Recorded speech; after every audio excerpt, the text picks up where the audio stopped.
Thank you, Steve, and thank you to all of you for joining us today for the webinar, Finding the Right Fit, Choosing Dementia Caregiving Programs for Your Organization and Community. The National Alzheimer's and Dementia Resource Center webinar series is supported by the Administration for Community Living. Before we start, Erin Long of the Administration for Community Living will provide a brief welcome. Erin?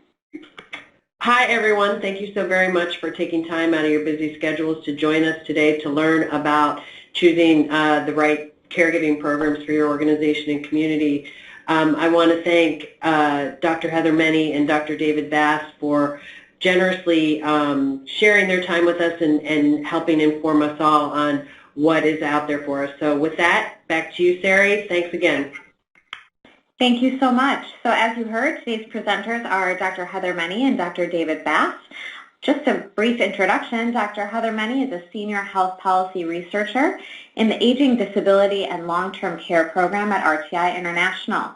She has 15 years of federal and nonprofit experience and expertise in aging and disability programs and services. Her research focuses on older people, people with disabilities, and long-term services and supports with a specific emphasis on people living with dementia, their family caregivers, and formal caregivers. We also have with us today Dr. David Bass, who's the Senior Vice President and Senior Research Scientist, in addition the Director of Center for Research and Education of the Benjamin Rose Institute on Aging, a premier not-for-profit research, service, and advocacy organization based in Cleveland, Ohio. He has led over 80 funded research projects, the results of which have been widely published in scientific and clinical journals, and have been used to develop innovative programs for older adults and their family members.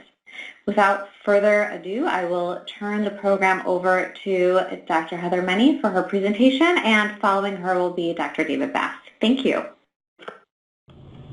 Thank you, Sari. It's a pleasure to be here today and talking about the topic, Readiness for Action, Key Considerations Before Launching a New Dementia Program. So this is hopefully a nice primer before David gives us a really great overview of a new tool that's available.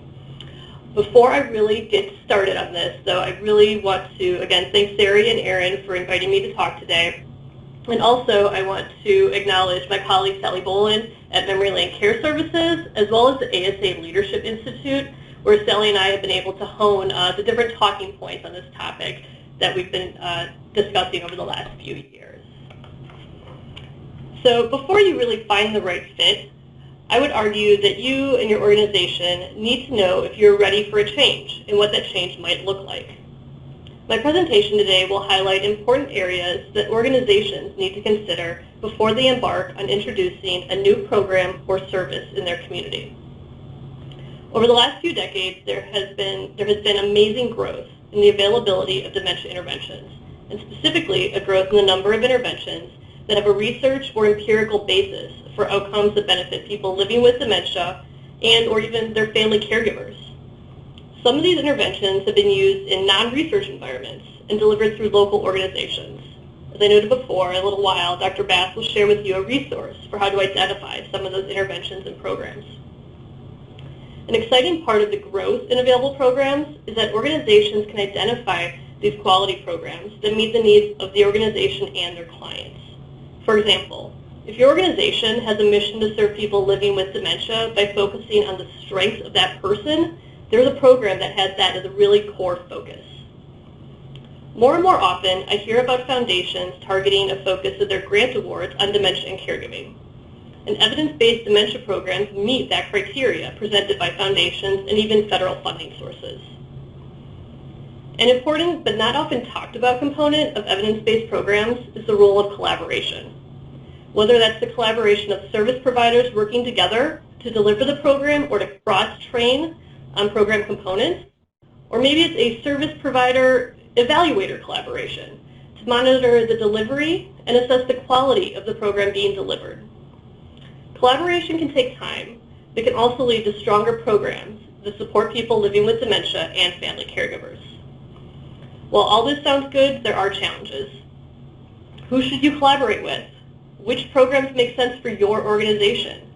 Do you have the staff to deliver the program that best meets the needs of your clients? Or do you need to consider a good program, which you have the appropriate staff and resources for already? If you build it, will the clients come? These are all reasonable questions, but with some planning, these and other challenges can be tackled. So over the next few slides, I'm going to talk through what I see as key considerations as you are finding the right fit for a new dementia program. For most organizations that seek to introduce new programs or services, the long-term goal is sustainability. How can this new program or service become an embedded, fiscally responsible addition to our service mix?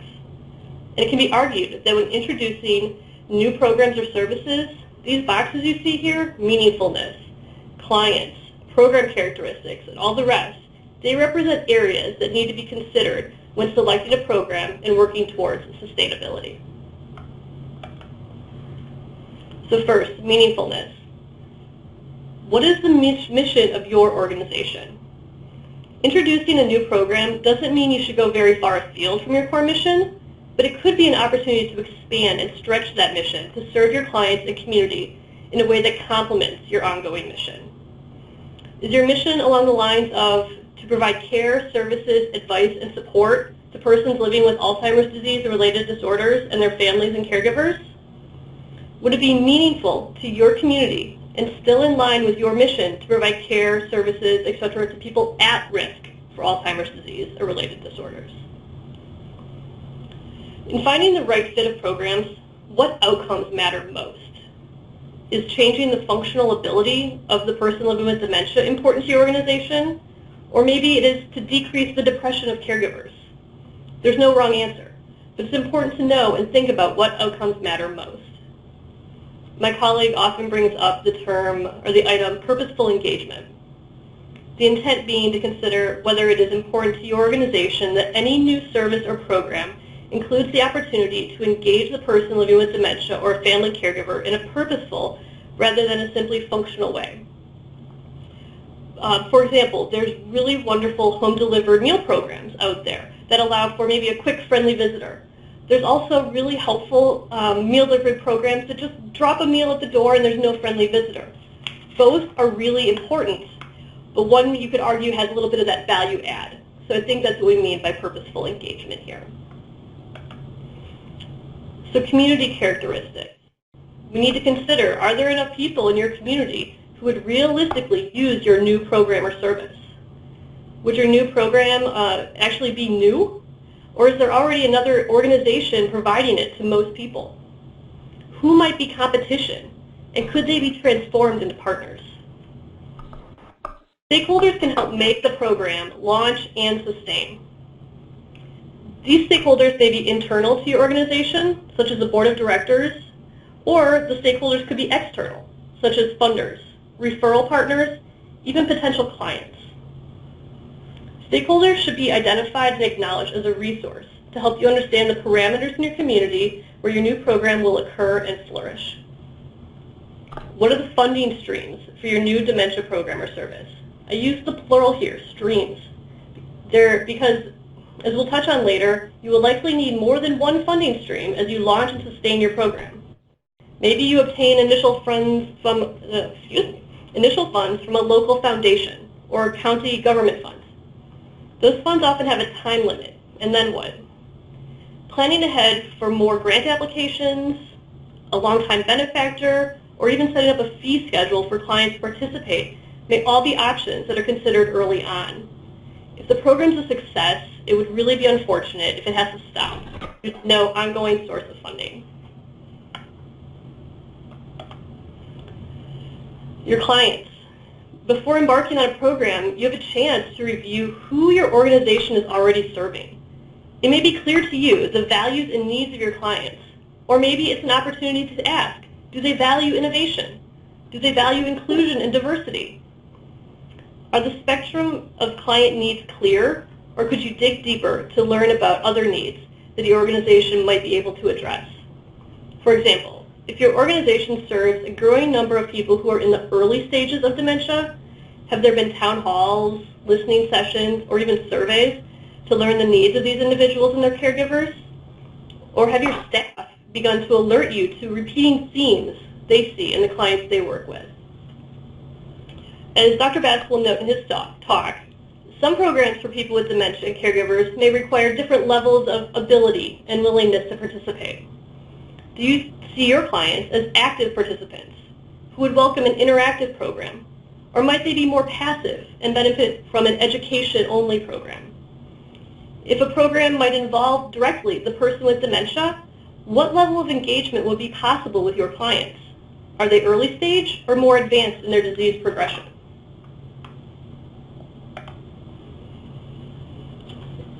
Organization infrastructure. So looking internally at your organization, let's consider the infrastructure, which in this case is very much driven by the staff. Is there a leader or champion who is looking to advance a new program and who will help see it through to fruition? Maybe it's a team of leaders, from a board of directors to an executive director or even a clinical staff member. In selecting a new program, it will be important to have the right staff who can deliver the program. Maybe they're already on staff, or maybe some new hires or additional training will be needed. This is true not just for delivery, but also for supervision and support for the staff who are delivering the new program. This could be an opportunity to partner with another organization who has expertise in training on dementia topics, such as providing skills for caregivers. Is your organization and staff open to change and trying something new? Because change can be scary, and new can be scary. People may question whether what they are doing before was not enough, or whether they have the skills to deliver a new program. A champion and leader can assess the landscape of the staff and also share the message about the new opportunities, such as skill enhancement, serving more clients, expanding the service mix, all those opportunities that a new program could allow for.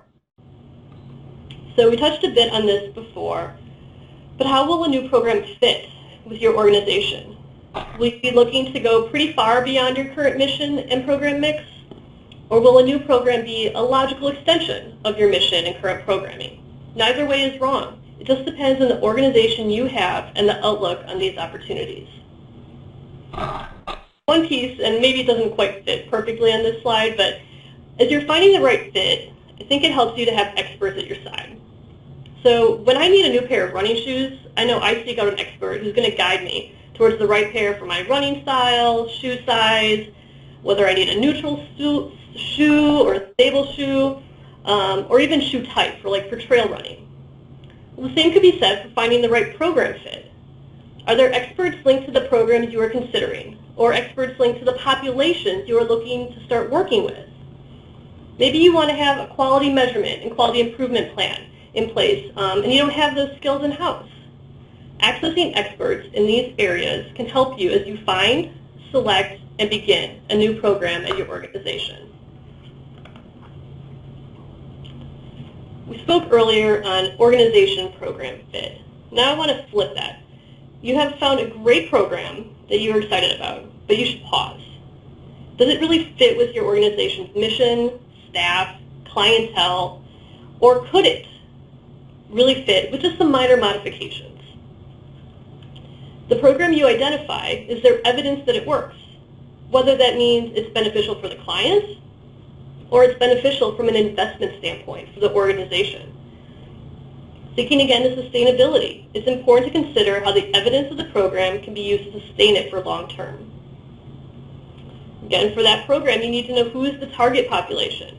Is it caregivers for individuals with intellectual and developmental disabilities who are at risk for dementia? Or is it a program tailored specifically to caregivers for older adults in general? Knowing this will be important as you think about how to deliver the program in the community. Are there available protocols, manuals, workbooks, etc.? Or will you and your staff need to create these from scratch to make the program possible in your organization? Even something as simple as a checklist to keep track of whether the client has gone through all the parts of the program. If that checklist already exists, that's great. But if it doesn't, you're going to need some time set aside just to make sure that's created to help your staff. So there's a bullet here about evidence. How will you document the evidence that this program is doing what it should? Are there already data collection tools or monitoring procedures available? What's the most critical piece for you to have available? If a program was designed for caregivers for individuals with intellectual and developmental disabilities who are at risk for dementia, can that program be modified as needed for caregivers for older adults who have a dementia diagnosis already? How will that modification take place? Is the program reasonable? Will it be too resource heavy for you and for your clients? And is the program using the most up-to-date technology and care practices for your clients and organization? Or are there ways you can modify the program to make it more up-to-date if needed? Now, just a little bit about money and how you can make sure that your current and even new clients know about your program. As you've decided on a new program, it will be important to share that it is now an offering of your organization. So what methods will you use for marketing and advertising and understanding your market? Is it social media, TV, newspaper ads, robocalls? Recently, I talked with an organization who had 15 potential clients, and they hadn't even opened their doors yet. It was all word of mouth and maybe a nicely placed article in Newsweek. But that's pretty impressive, that they already had 15 potential clients and hadn't even opened their adult day.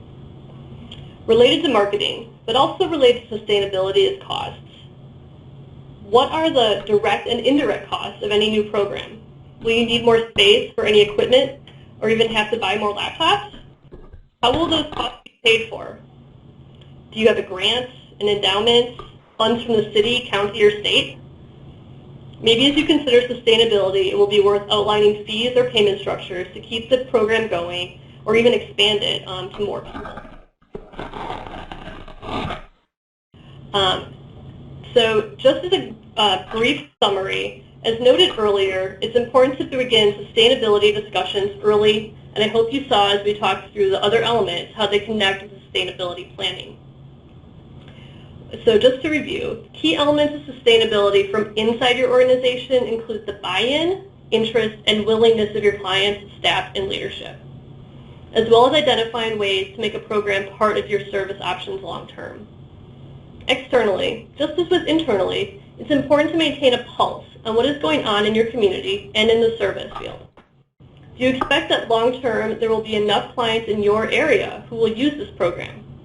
Any reason to think there will be a large uptick or exodus of possible clients? Will the program be economically feasible in your area?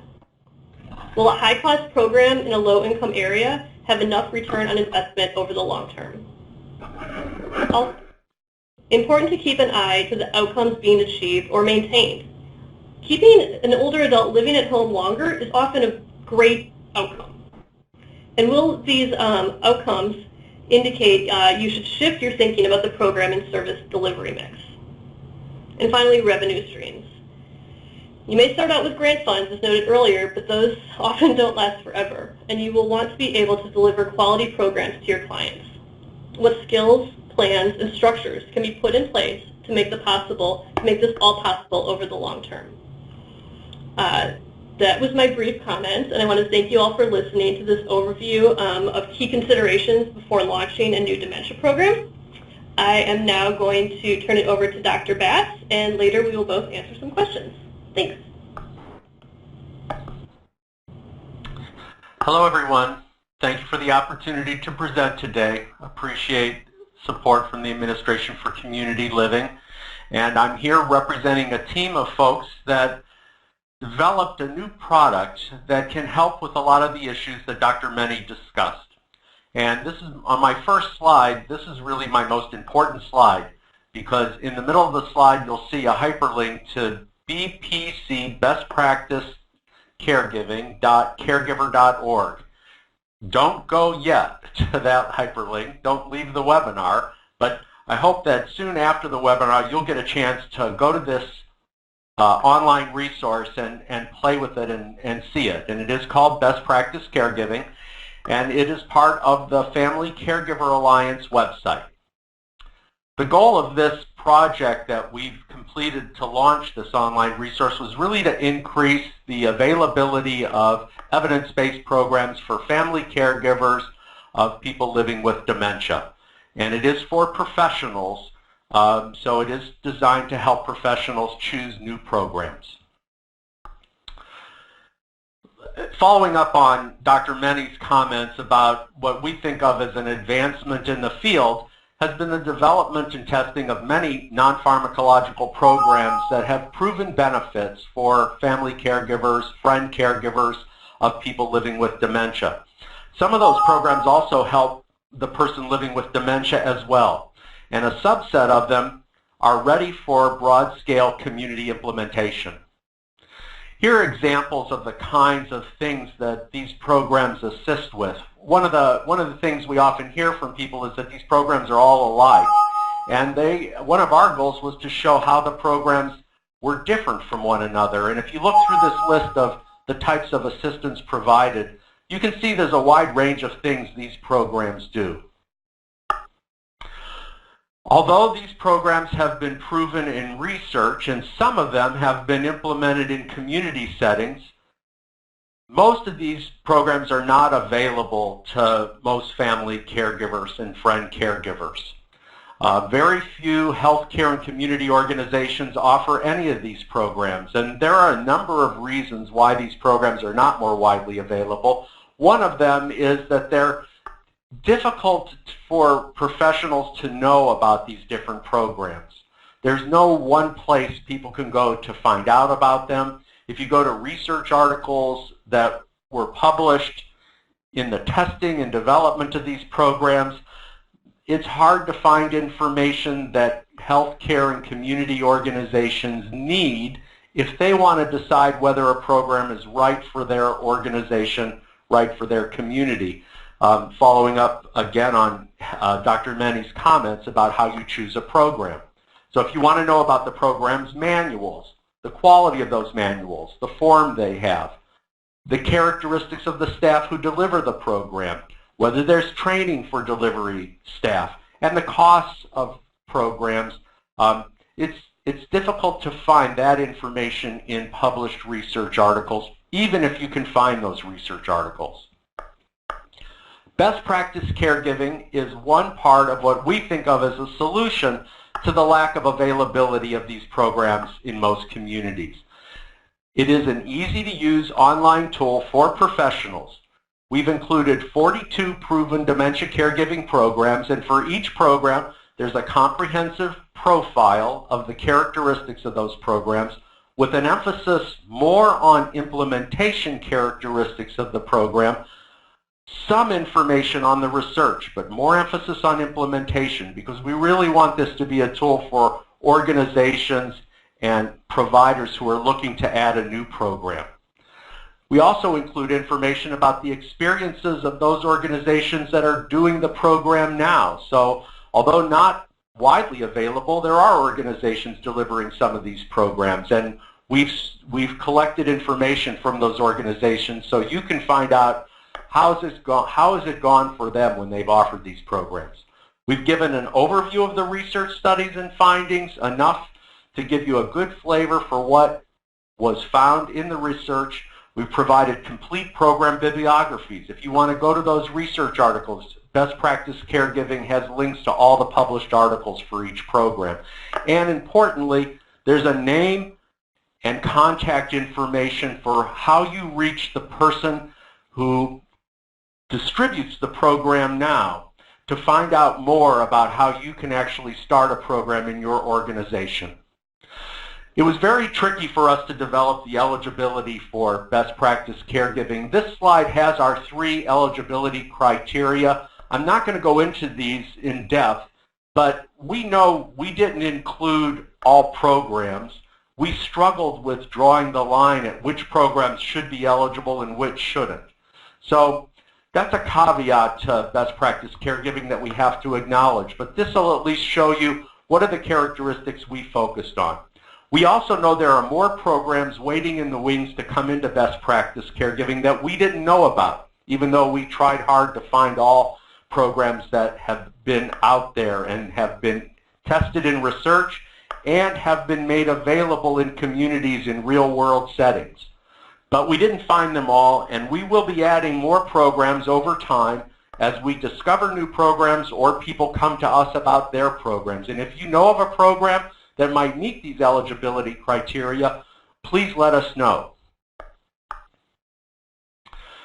We set out with a very inclusive definition of evidence-based. We could debate what is an evidence-based program, but We tried to include programs if they had had randomized trials done, but also programs that might have had evidence from pre-test, post-test studies without control groups.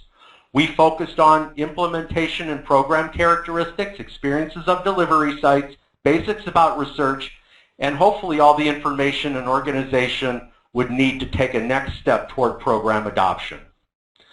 We had 4 sources of data that we collected. Here they are. I'm not going to go into this, but we tried very hard to pull as much information from multiple sources so that the profiles of these programs are comprehensive within best practice caregiving. Here is a list of the 42 programs that currently is in best practice caregiving. As I mentioned, we're going to be adding programs over the next few years.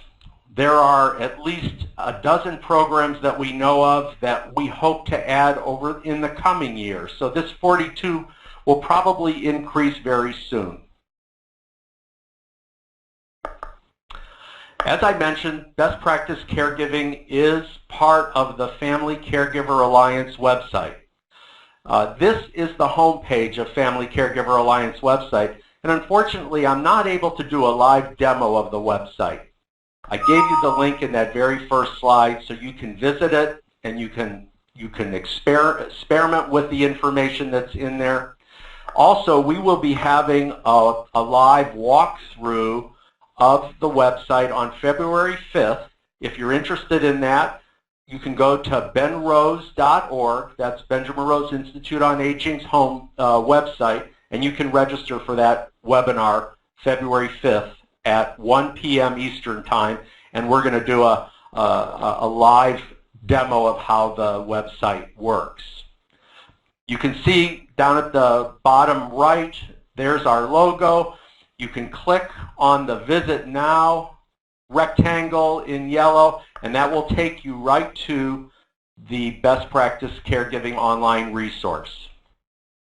Now I'm going to show you a series of slide shots of key features of the website so you can kind of get a feel for how it works and what's there.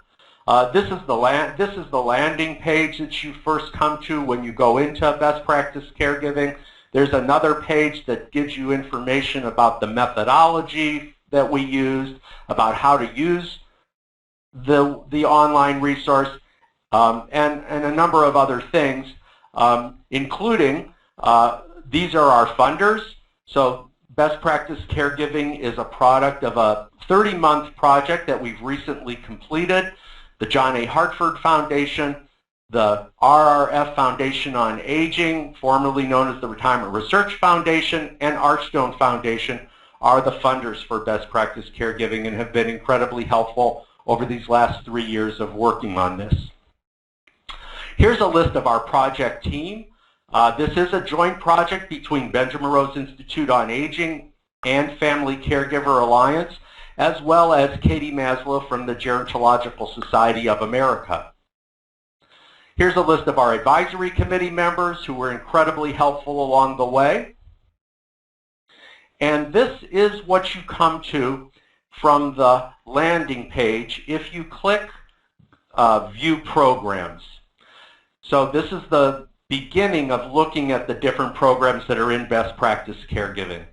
And there are 42 programs. You can see the note on the right a little above the center of the screen where it's showing 1 through 20 of 42 programs. So you can browse through this list of programs and get a synopsis with a little bit of information about key features, such as the delivery person, what kind of format the program's in, what languages it's offered in, how many sessions is it, what's the length of the program in total.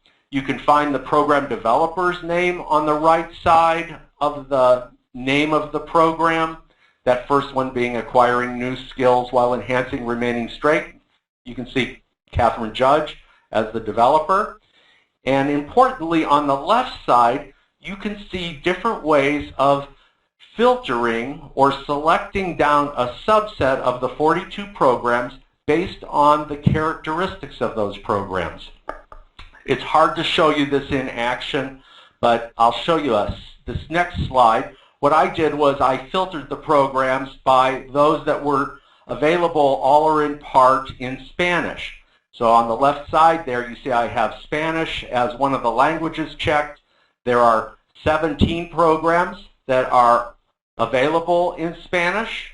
If I filter one more time and check Spanish and programs that are available by telephone, you can see on the left-hand margin I have Spanish and telephone with those blue background check marks. It takes me down to 9 of the 42 programs that have those two characteristics. There's lots of ways to sort the programs. I know I've talked with a number of people who wanted to know about programs that impacted caregiver depression as an outcome. And you can filter programs by those that have research results that show a significant reduction in caregiver depression. So many ways to sort and filter programs. Then, if you were to, let me go back one, if you were to click on the Learn More blue rectangle about a given program, it'll bring up a very detailed program of all the information we have for each program. So I picked one, BRI Care Consultation, which is the program that I've been part of the development of. And I'm going to just go through here real quickly. On the left-hand side, a real nice feature is that it's a list of all the articles that have been published about each program. You can click on those articles and it'll take you either to the full article, if we're allowed to do that without violating copyright agreements, or at least to an abstract and a full reference that you can go to get that article. So if you have students or staff who want to read more about the background on an article, easy to find published articles for every program. Then you can see there's 3 big categories of information: program information, survey of delivery sites, and research evidence. Each of these expands to provide a great detail of data elements. So this page, I expanded a bit on the very first rectangle, program information, and the second one there, program components. I expanded that, and one of the things that you can find are the types of assistance that programs provide, who it's provided to, and whether the assistance is provided directly, whether it's provided by giving information, by training caregivers, or by giving referral to sources that can help with each thing. Each of these different types of assistance also expands. If you want to look at that level of detail, this slide expanded coordinating and monitoring care and services, and you can see it expands to 4 different subtypes, including coordinating and monitoring medical care, coordinating and monitoring home and community services, and so forth. Another category that was expanded was planning for current or future care. In total, there are 54 different specific types of assistance that you can see for each program if you want that much detail. Going on to the program information, you can see the target populations and the cost for delivering a program. You can see the staffing required to deliver the program and what kind of training is provided, refresher training, initial training. There's another field for training of supervisors if that's relevant. This goes on to the second big category of information, survey of delivery sites. So what are the experiences of organizations that have tried each program? And you can see information there about how long they've been doing the program, how many people have been served, what are the characteristics of those people. These are just examples of what you can find about the experiences of delivery sites. Here's some more of that, which gives some information about the organization's perceptions of challenges and successes that they've had delivering the program, and their perceptions of the impact of the program.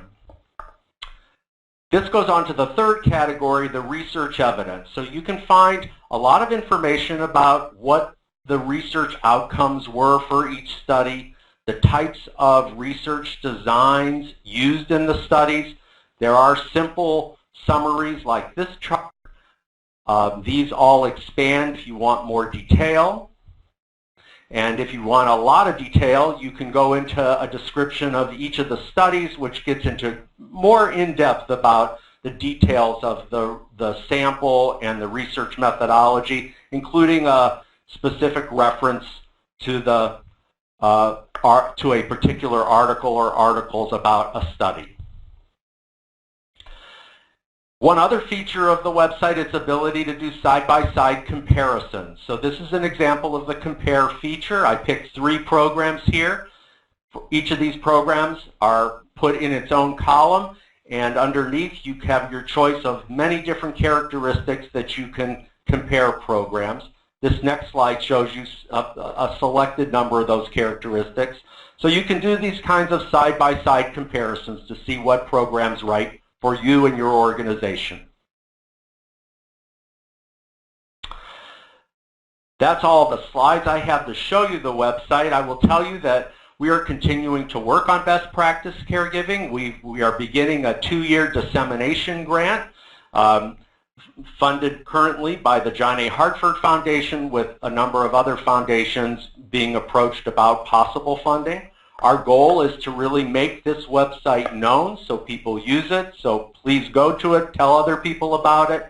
We will be updating the information in the website regularly so that everything stays current. We'll be adding new programs.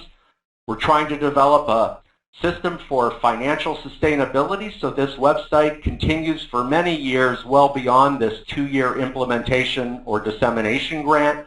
And we'll be evaluating the impact of the website and refining its content. We're also exploring possible expansions. We really want to do an add-on for consumers so that family and friend caregivers can go to this to find out exactly where they can go to get one of these programs if they're interested. And please watch for that in the future. One of the limitations of best practice caregiving is that we only focused on programs that were tested and had been implemented in the U.S. We'd love to expand that beyond the United States, but we haven't done that yet. And we haven't included programs unless they had positive, statistically significant outcomes for family or friend caregivers. If they're a program targeted just to people with dementia, then they're not included, and we'd like to expand in that direction too. And that's the end of my slide, so I'll pass it back to Sari. Great. Thank you so much to both of you for such wonderful presentations. I want to remind everyone we're going to move to a question and answer session right now. You can enter your questions into the question and answer chat pod onto the webinar platform. We already have some questions that have come in, so I'll start with some of those. The first question is about memory cafes, and the description ahead of the question has some details in it that I'm going to read to both of you. And Heather, if you could respond first, that would be great. So the question is, or the statement before is indicating, memory cafes, as many of us know, are cost-effective programs that appear to reduce social isolation for people living with dementia at any stage due to any underlying condition and also their care partners. Cafes are growing worldwide and across the United States. In Wisconsin and Massachusetts, each of those states have over 120 cafes, but there hasn't been a rigorous multi-site evaluation of the model. So cafes are left out of these kinds of compendiums of evidence-based programs. The organizations that are running the cafes don't have resources to conduct the research. So how can we interest researchers or funders to take on this evaluation project? Dr. Meni, can you respond first and then turn it over to Dr. Bass for any additional comments? Sure, Sari, not a problem. I think this is a really great question because in addition to memory cafes, there are other really great programs out there that haven't gotten to that point yet of having a rigorous evaluation. A couple of ideas come to mind. As I noted in my slides, it's important to be able to consider collaborations, and maybe there is some impetus to work with local universities that have eager graduate students, sometimes eager young faculty, who can help you design an evaluation that could be low cost but still help you achieve a rigorous initial evaluation of the cost, but also program effectiveness of the programs. There could be some opportunities also to be looking at funders in your local communities or some of the foundations, maybe some of those that Dr. Bass mentioned or others who really are starting to show more of an interest and emphasis on programs serving people with dementia and their caregivers. Those could be some additional resources to be looking at. But Dr. Bass, do you have any other thoughts or ideas about this? Yeah, thank you for the question. It gives me a chance to just say a little bit more about programs that are not in best practice caregiving. There are lots of good programs out there that haven't been tested in rigorous research. And it doesn't mean those programs don't work, but we think it's important to know that a program achieves measurable, tangible outcomes, and that's what we were looking for best practice caregiving. And there are many organizations that would love to collaborate around testing of existing programs such as the Memory Cafes. Benjamin Rose Institute on Aging has an evaluation research arm that does this kind of work. As Dr. Meny said, many universities would be interested. So I hope you approach researchers because I think it's important to demonstrate positive effects of things that we know are good programs, because it really is a way of making sure we're talking about quality of services in a way that pushes the envelope toward better programs. Great, thank you. Dr. Bass, the next question is for you. Can you talk a little bit more about the methodology that you use to find the programs that are included in the Best Practice Caregiving website? Yes, we tried everything that we could do. We all are very active in different professional associations, so we looked through conference programs. We did online searches of all the databases that have inventories of all published articles. We looked in bibliographies of published articles about other articles, including, very helpful were meta-analyses that had done comparisons of programs or had highlighted programs that were evidence-based programs. The criteria that were the hardest for us to make sure we knew was that programs had to have been implemented in a community setting to get into best practice caregiving, so that we knew that they could work in a real-world setting. And for that, we had to have lots of conversations with program developers to find out where programs have been done beyond a research study. Great, thank you. Do you, for community-based organizations that have implemented the various interventions, do you include their contact information on the website? Not at this time. We give information about their reports of their experiences, but we haven't yet gotten their permission to have them listed. As we move into adding a consumer part to this website so families can find out the organizations that are delivering those programs, we will be adding that. And we will be adding a mapping feature even before we move to consumers so that you'll be able to see at least which communities are doing the programs, even if we don't have permission to display the actual organization names. But that's a great question, and we hope to enhance best practice caregiving along those lines. Another similar question about whether this information is included. Is there a way to sort by different types of dementia in best practice caregiving? Yes, that's one of the variables that's used in the filtering options. Great, thank you. Okay. We have another question about costs of programs. You may have reviewed this and folks didn't catch it, but is there information about the cost or average cost of these programs on the website? There's information in best practice caregiving on costs related to licensing, data hosting, any costs related to delivery tools that are required. So you can see those costs in dollars and cents. You can also see costs related to training. If you want to know the total cost of delivering a program, you can see the types of staff and the level of training of those staff who are required, and then it requires you to kind of extrapolate and think about staff salaries and that sort of thing. So we don't have that information. But costs for getting permission, for licensing, for delivery tools, those costs are presented. Great, thank you. Okay, scrolling through all these great questions that are coming through. We have another question about whether either of you can talk about programs that have been found effective in rural areas, or if any of that information is available on the website, Dr. Bass. Yes, that is one of the filtering criterion is rural communities. So you can find programs that have at least been tested, if not implemented, in rural settings. Great, thank you. Heather, anything you want to add about the rural programs in rural areas in terms of finding one that would work for more of a rural location?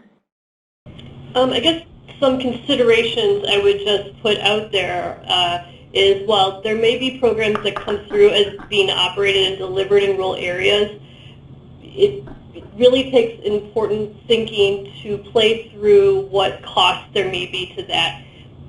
If there's a lot of travel involved in it, for like say one-on-one sessions between a family and a caregiver and a staff member, that could be very time and resource consuming. So it's kind of weighing the pros and cons of that. Or could a program be delivered in a group setting? So maybe the staff member just travels to a very remote area once a month and can deliver the program versus having to go out there several times in that month to meet individually with families. So it's kind of playing through how that works best for your organization to provide some of those programs and services. Great, thank you. Are there any suggestions from either of you on how to find program evaluators who will work well in a home and community-based setting as opposed to through a university or a research organization? Do you have any recommendations in that area? I can't pass it up, but call Benjamin Rose Institute on Aging or contact me via email. That's our specialty in terms of our evaluation research side. And Dr. Many, do you have any suggestions of, warehouses that might have this information or other agencies that folks can look into? I got distracted by Dr. Bass's response, but I am trying to think of a good additional response to that. Sometimes I've seen this in the past, sometimes the AAAs will actually have some in-house counsel or in-house staffing that can maybe provide some input and experience on this. There have also been the occasions, based on some prior experience, where the State Units on Aging can provide some guidance on these activities to see these things through and properly evaluate. I will ponder that some more and maybe follow back, but thanks. I have one other comment that's a little less self-serving. In best practice caregiving, we have a list of program developers for all the different programs and their contact information. Many of those individuals are people who are very sensitive to being able to test programs in real-world settings, in community organizations and healthcare systems, and have a good bit of experience with it.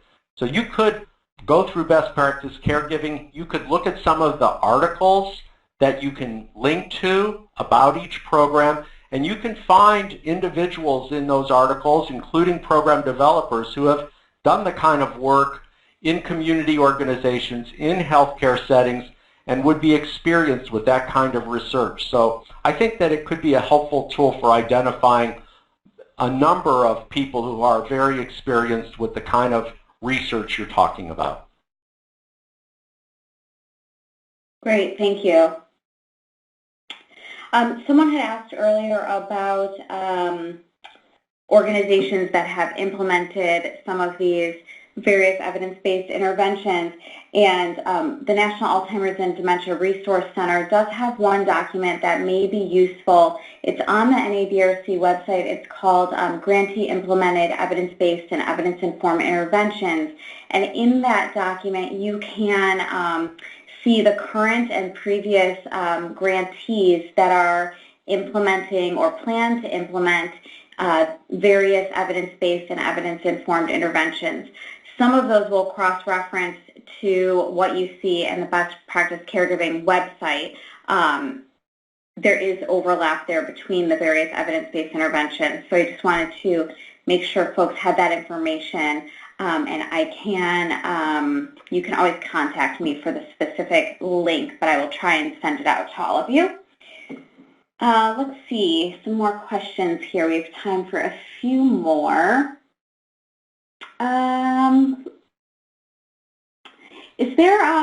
Are there any programs that either of you know of that are particularly good for, this is going outside the helping caregivers of people with dementia, but helping people with dementia that are from Latino families and outreach that has worked to gain effective participation? It was a little bit off the caregiving topic, but thought you might be able to comment. I think there are a number of programs in best practice caregiving that have been used with Spanish-speaking populations, and you could filter and sort programs and look at the published articles and the description of the delivery sites that have done those programs, including the populations they've served. So I think you can find a good bit of information using the website. It'll just take a little bit of creative sorting.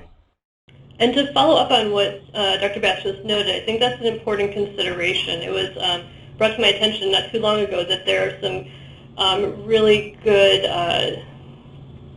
Spanish-speaking and sometimes culturally appropriate Hispanic programs, but there can be variation. So the Spanish-speaking Hispanic population in Southern California may differ from that similar population, but living in the Chicagoland area. So looking at where those programs are being delivered can be quite informative. And so I think that's an additional great benefit of the BPC. Yeah.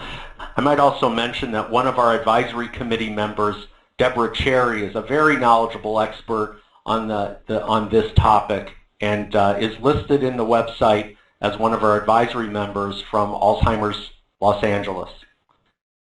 Be a great contact. Yes, and Dr. Cherry actually just presented at our last webinar on their telenovela work, which is aimed at the Latino population and helping to educate about dementia. So not a specific intervention, but a program that is aimed at the population. So that also could be a resource. And someone just wrote in about that as I was saying that, so thank you for that information and the reminder. Okay, so let's see. I'm seeing most of these are repeated questions. One more question, just to reiterate, the journal articles that are listed on the BPC website, are they all peer-reviewed or some of them peer-reviewed? Can you talk a little bit about that? Yes. We tried to list all articles that had been published about a particular program, regardless of which journals they were published in.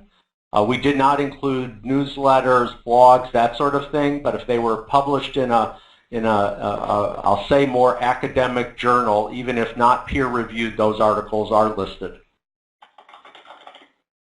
Great, thank you so much. I have two, we're kind of running out of time for questions, but there are two questions where I just want to announce the answers to everyone. One person just asked about resources for LGBTQ communities.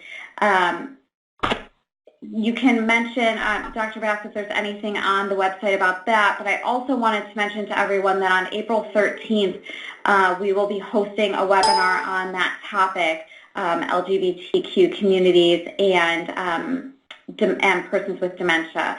So watch out for that announcement. And I did want to open it up to if either of you know of specific programs that reach that community. I believe that the best practice caregiving has some information about that. That's also an area that's of particular interest to my colleagues and I at Benjamin Rose, so I'd be happy to take emails and provide more individualized responses to that.